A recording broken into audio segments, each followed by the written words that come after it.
Dali na ubanta, sige naman murita, manglaag bisag asa, kalimta ng problema.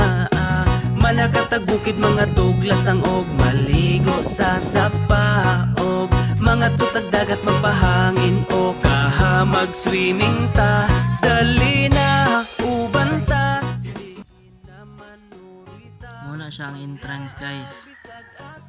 Nadia ang Samniza Beach entrance. Tapos muna itong view din sa parking space.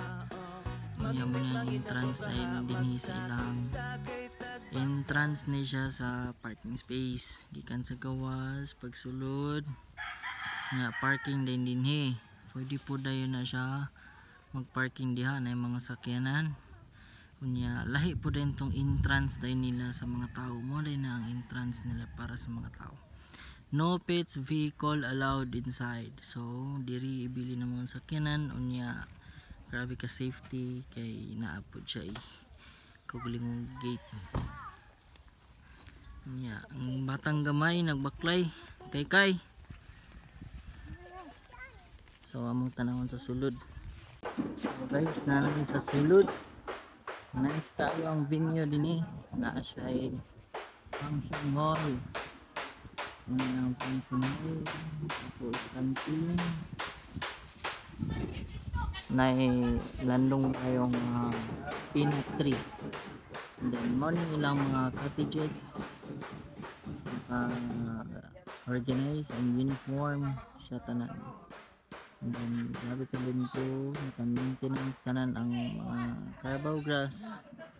And then wala yung mga sakbot na kita na siya din naka-corals ang palibot din sa punuan. Na-I cave dito. Arabet. I cave. Okay. Ato tada to. So kanhi ato sang i-film viewing dinhi ang wow, diri pa lang daan. Nice na white sun and then naka-uniform tanan ng plugs. And then pagabot dinhi nimo munaog ka na siya mga danan dito sa mga para sa mga sakit ug tuhod. And then nice ka siya kay safety siya sa mga bata. Tapos linaw and then white sand, wala kay siya mga dagkong bato. And then naapod siya floating cottage dito nga para po sa mga gusto magtambay dito at the same time mas makita nila ang mga ligo din. For safety purposes, advantage niya siya sa mga ginikanan nga sa dito sila magtanaw sila mga bata nga kung ligo sa mabaw. Adto ta karon sa ilang giingon nga cage or unsa cave BI cave. Okay, paingon ta sa cave. Kung kauban karon si Kuya Jik Lapinig Japon, ang nagsunod si Iler Lapinig. Sabi katinaw ang dagat nila. Wow, diri pa lang nakita na ang mga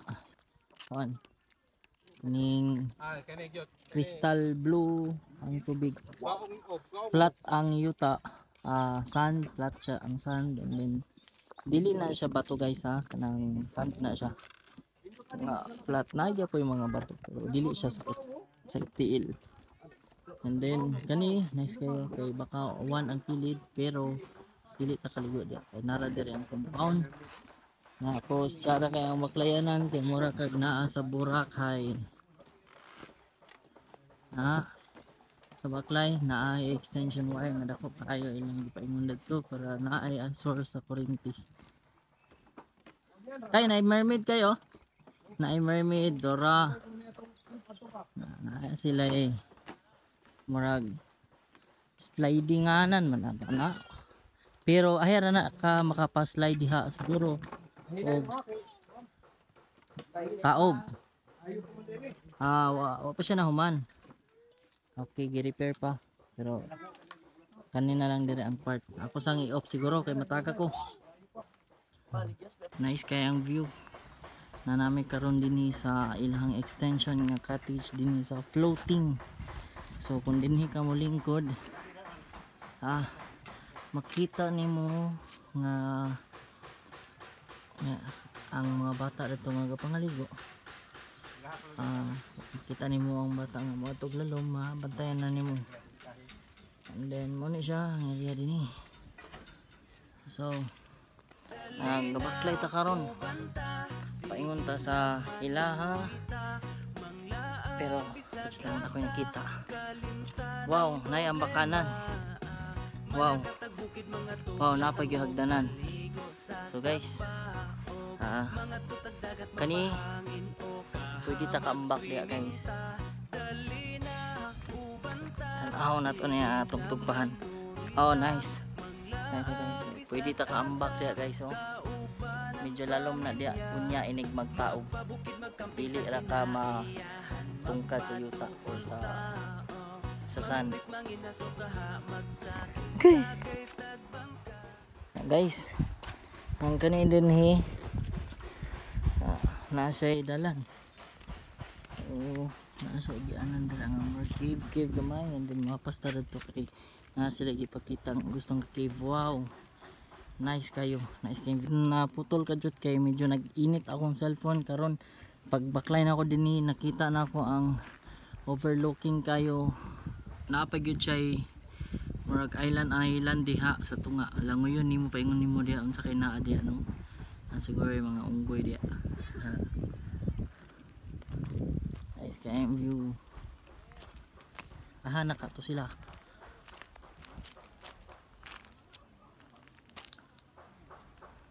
Ako sa tunga paso.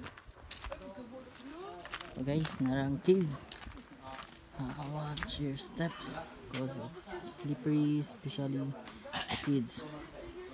So nara papasulod pa sila pagawas na. Cara isang busway. Tanaw na to.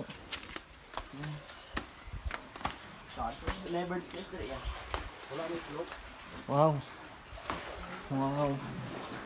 nice kayo. Nice. Wow. May mga ano ko karon din sa sulod sa cave. Guys,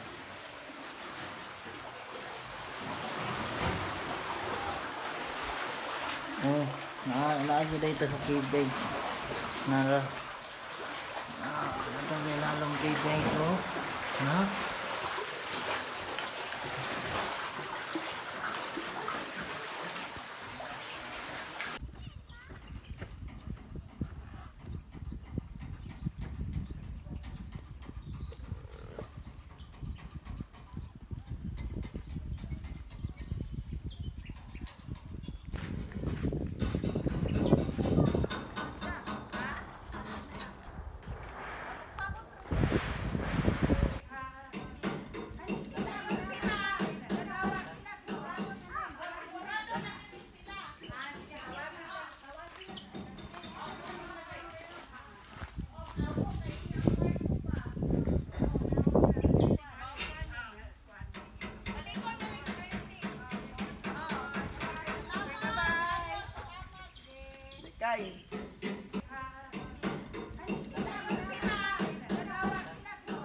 Kay